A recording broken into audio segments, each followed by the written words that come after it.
بسم الله الرحمن الرحیم. د نن ورځې درس موږ د اس توري ده او د هغې اړوند لغتونه وایو. words for s د اس لپاره لغتونه موږ مخکې ویلي چې اس د سین سې صاد اواز ورکوي، لکه sad start small smart street. sad خفه، start شروع، small کوچنی، smart زیرک یا چالاک، street کوڅه. sad sad start start SMALL small SMART smart STREET street. اوس راځو د ګرامر برخه ته. د ګرامر په برخه کې موږ to have verb وایو. موږ په تیرو لیکچرو کې to be verb ولوستل چې هغې شتون او حالت ښوده، یعنی to be verb شتون او حالت ښیي.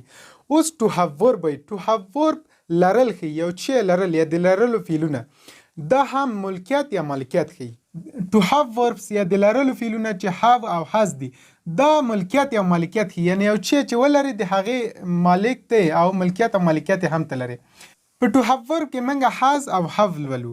د has معنا لرل یا درلودل او د have معنا هم لرل یا درلودل، یعنی یو شی چې ولري. اوس به تاسو ته پوښتنه پیدا شوي چې د دې دواړو معنا خو یو ده، توپیر په څه کې ده؟ هر کله چې زمونږ سبجیکټ موږ مخکې ویلو چې فاعل ته وایي، فاعل یو دانه و نو په هغه صورت کې موږ has کارو. او که چیرته مو سبجیکټ یا فاعل له یوه نه ډېر و، لکه علي ان امید یا ډېر و، په هغه صورت کې موږ have کارو. مثلا علي یو فاعل ده نو د دې په خاطر دلته موږ has کارولی.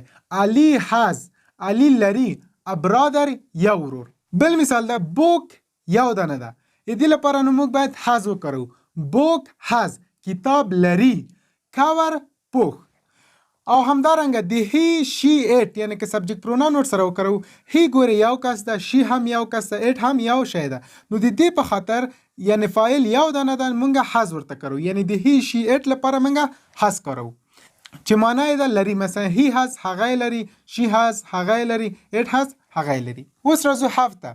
موږ مخکې ویلې چې د have معنا له has سره یو شان ده، یعنی لرل یا درلودل معنا ورکوي. خو توپیر یې دا ده چې has د یوه فاعل لپاره کارول کېږي، یعنی فاعل چې یو کس وي یا یو شی وي، خو have چې فاعل ډیر وي، یعنی له یوه څخه ډیر وي.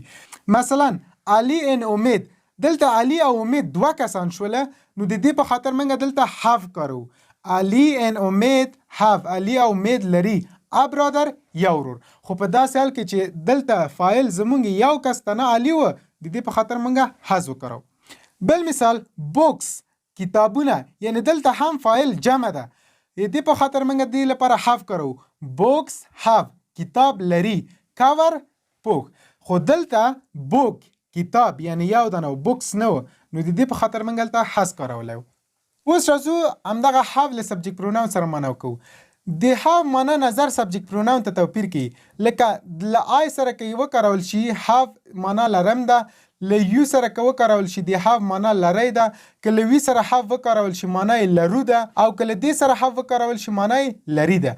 یعنی I have زه لرم، you have تاسو یې لرئ، we have موږ یې لرو، they have هغوی یې لري. تاسو ته به سوال پیدا شوی چې دا I خو یو سبجیکټ دی، یعنی فاعل یو دانه ده، نو د دې لپاره ولې have کارول کیږي؟ د دې لپاره خو باید has وکارول شي. دا چې دې دلیل څه ده دا بیا په راتلونکو لیکچرو کې درته وایي. خو تاسو همدومره زده کړئ چې له I پرته که سبجیکټ زمونږ مفرد و یعنی یو دانه و، په هغه صورت کې has کارو، او که زمونږ سبجیکټ جمع و په شمول د I، نو موږ په هغه صورت کې have کارو. او معنی نظر سبجیکټ ته توپیر کوي، لکه I have زه لرم، you have تاسو لرئ، we have موږ لرو، they have هغوی لري. نو دا زموږ د نن ورځې درس په دې هیله چې د خوښۍ وړ مو ګرځېدلی اوسیږي. ښاد او بریالي اوسیږئ.